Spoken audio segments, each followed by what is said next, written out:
Bihar, because what Bihar has delivered yesterday is not just a victory to NDA, it is a mandate with utmost clarity.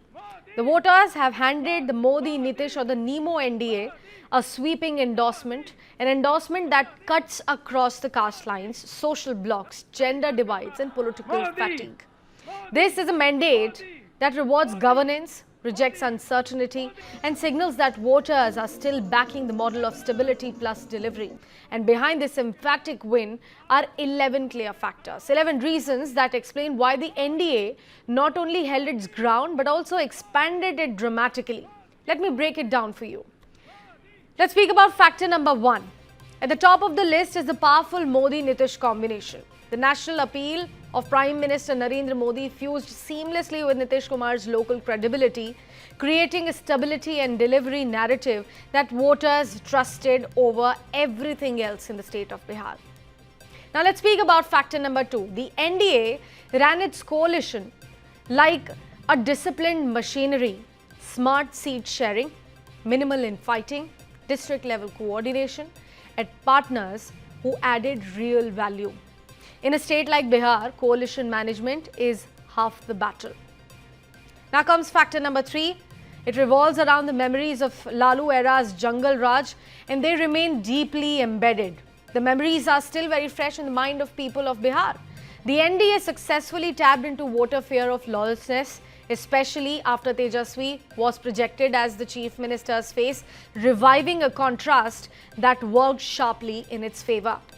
Then comes factor number 4 into the picture, the women factor, the historic women factor that also bolstered NDA to a resounding victory. Women emerged as a decisive vote bank.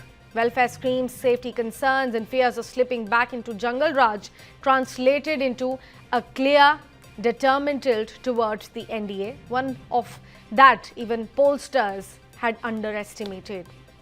And then comes factor number 5, missteps of the Mahagathbandhan that gave NDA the much needed edge. The opposition made unforced errors from candidate choices to messaging. The NDA not only held on its OBC, EBC, upper caste coalition, but also peeled away women from the MY bloc. Now let's speak about factor number 6. Be it the elevation of Chhath Puja or migrant-focused outreach, the NDA responded quickly, emotionally and effectively.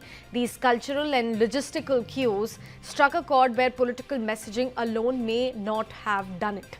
Then comes factor number 7. People of Bihar sidestepped the Muslim Yadav trap. The RJD struggled to move beyond its Muslim Yadav core. They forgot to realize that it is not Muslim Yadav voting bank anymore.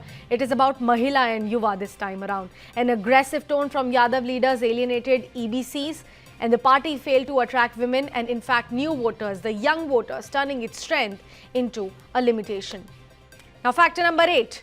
And as usual, Rahul Gandhi's vote chori narrative completely collapsed. It fell flat on its face. Rahul Gandhi's insistence on the vote chori narrative was a total flop show. It consumed valuable campaign time, did not resonate with voters and forced Tejasvi Yadav into a theme that had little traction on the ground.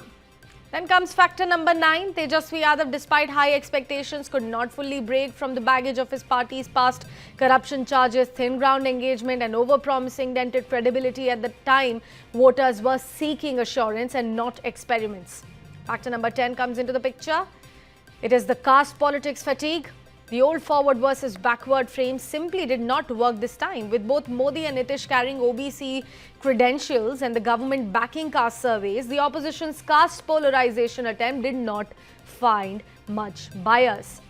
And last but not the least, the Mahagathbandhan lacked cohesion from the very beginning. Seat sharing, miscalculations, internal distrust, the Congress overplaying its hand meant the alliance structure never became a credible alternative.